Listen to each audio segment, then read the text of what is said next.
Hi everyone and welcome to this new video. We'll continue with the transient response of first order circuits, and this is our design example number 2. There's a RL circuit given with a switch. We have two resistors R1 and R2 and one inductor, and there is also an independent voltage source VM. What is required is the design of the circuit. So we will need to design the circuit such that the inductor current IL makes a transition from 2 milliamps to 6 milliamps in 25 microseconds after the switch is closed. And we may assume that the transition is completed after 5 time constants. And the value of this independent voltage source VM is 18 volts. And again, about assuming the transition is completed after 5 time constant, we in engineering use this rule such that the condition is settled after 5 time constants. So we can assume this condition for this design. Okay, how do we start? Let's make a graph of the situation that will clarify the situation in more detail. So what we have is, we have the inductor current and the time axis, which is given in microseconds in this case, and there is the inductor current, IL, which is given now in milliamps. So what I have is the following.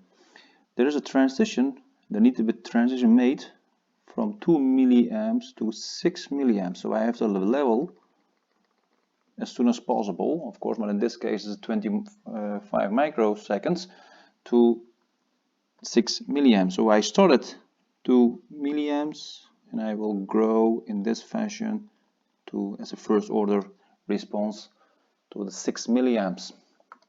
And the first time I reach the 6 milliamps is actually the point of 5 times tau after the starting point. So this part from the start all the way up to the first time I reach the 6 milliamps, approximately, of course, 6 milliamp is the length of 5 tau. So I will use this. As you know from the previous examples, and for this kind of design problems, when we have the switching, the transient operations of first order circuits, we need the initial condition, the final condition, and the equation or the expression for the time constant. So the initial condition, what is given for the inductor current, is the IL at time 0, which is already given as 2 milliamps. So this is actually the initial condition. And for the final condition, which is given as IL at infinity, is 6 milliamps. There is also another value here given, which is 5 tau. So 5 times the tau time constant is given as 25 microseconds. So if I write it down like 5 tau is equal to 25 times 10 to the minus 6, I will have tau is equal to 5 times 10 to the minus 6 seconds, or tau is equal to 5 microseconds. And again, to emphasize, to make this clear, this is the initial condition, the first one, or the initial value, and it is the final value, or the steady state value. Okay. Now, let's start with the situation of the initial value. So what is the initial value? We'll look at the situation before the switch closes, so actually for less than 0. And what kind of circuit do we have? Let's write, let's draw this also. We have the VM, and there is a resistor R1 in series with R2, and we have the inductor, but we always said, as you know, we assume that the circuit is in steady state. So the steady state condition is in place, and we assume that the inductor can be modeled as a short circuit. So we would like to model this as a short circuit,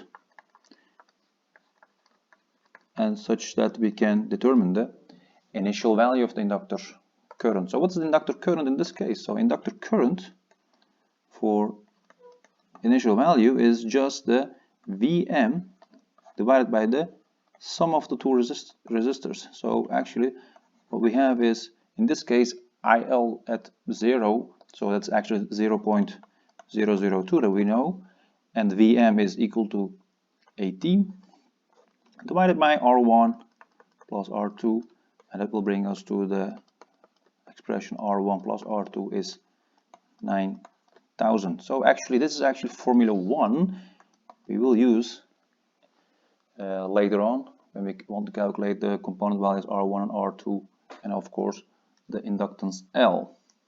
Okay, now let's continue with the second step, which is the situation when the switch is closed, the circuit changes, well, because the R1 will be shorted out. What we have is actually again Vm, but then in series only with the R2, and again we assume that the circuit is again settled, so there's a steady state condition in place, and this again will be modeled as a short circuit. So I will again draw the circuit for this situation. So I will make this clear for situation less than or greater than 0. What I have is Vm. The R1 is shorted out, so I have only R2 left, and the inductor behaved as a short circuit, and this condition is the final value of the inductor current. So this is actually the same expression, a similar expression as the first case, only we have only one resistor. So we can again use your Ohm's law, so we can say Vm divided by R2, and that will bring us to 0.06, because that's the final value of the inductor current, is equal to 18 divided by R2. So R2 can be calculated already uniquely. 18 divided by 0.006 is equal to 3 kilo ohms, or 3000. Alright, so we already one unknown. So what we can do is we can now use equation 1. So then we can say R1 plus 3000 is equal to 9,000. So this will bring us to R1 is 6,000. So this is actually the second unknown. So only unknown left is now the inductance value of L. So for that we need the time constant expression. For time constant expression, what we did was we look at the situation when the switch is closed, and then again the situation is settled, and then we assume that the independent sources are turned off or disabled. So that means for this case the Vm will be a short circuit, and we look between the two terminals of the inductor, and we determine the Thevenin resistance seen by the inductor. So I will draw this also for the time constant to make this clear. So we have a time constant situation.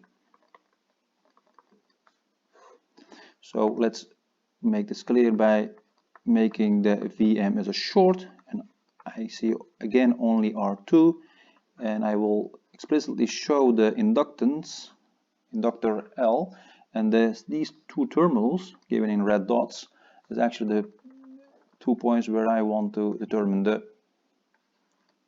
resistance seen by the L.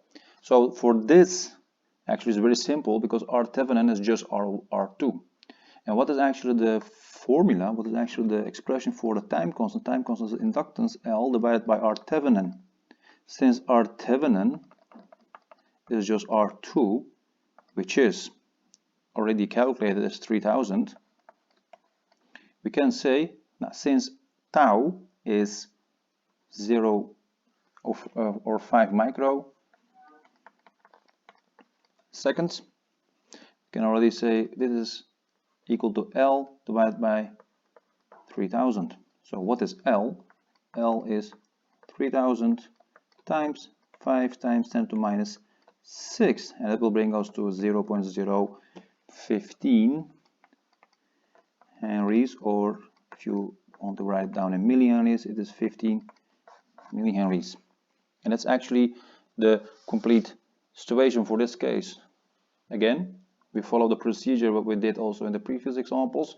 You determine the situation for the initial value, determine the situation for the final value, and you set up the circuit to determine the time constant, and then you find out your component values. So we have all three the component values.